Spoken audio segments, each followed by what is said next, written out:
رقت عيناي شوقا ولطيبة ذرفت عشقا فأتيت إلى حبيبي فاهدأ يا قلب. رسول اللہ صلی اللہ علیہ وآلہ وسلم نزول قرآن کے وقت بہت سختی محسوس فرمایا کرتے تھے، اور اس کی علامتوں میں سے ایک یہ تھی کہ یاد کرنے کے لیے آپ اپنے ہونٹوں کو ہلاتے تھے۔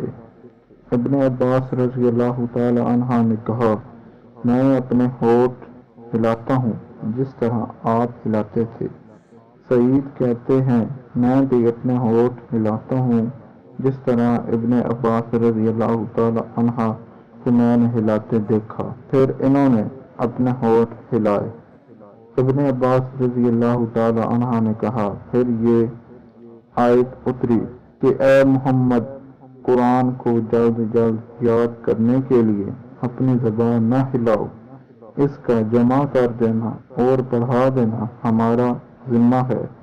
حضرت ابن عباس رضی اللہ تعالی عنہ کہتے ہیں، یعنی قرآن آپ صلی اللہ علیہ وآلہ وسلم کے دل میں جما دینا اور پڑھا دینا ہمارا ذمہ ہے۔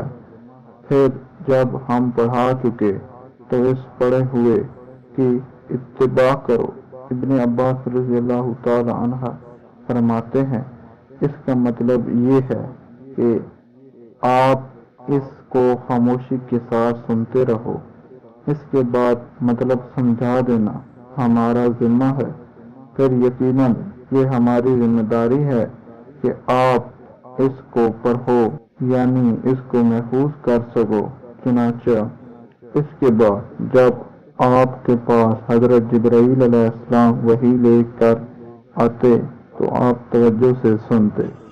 جب وہ چلے جاتے تو رسول اللہ صلی اللہ علیہ وآلہ وسلم اس وحی کو اسی طرح پڑھتے جس طرح حضرت جبرائیل علیہ السلام نے اسے پڑھایا تھا۔ يا رسول الله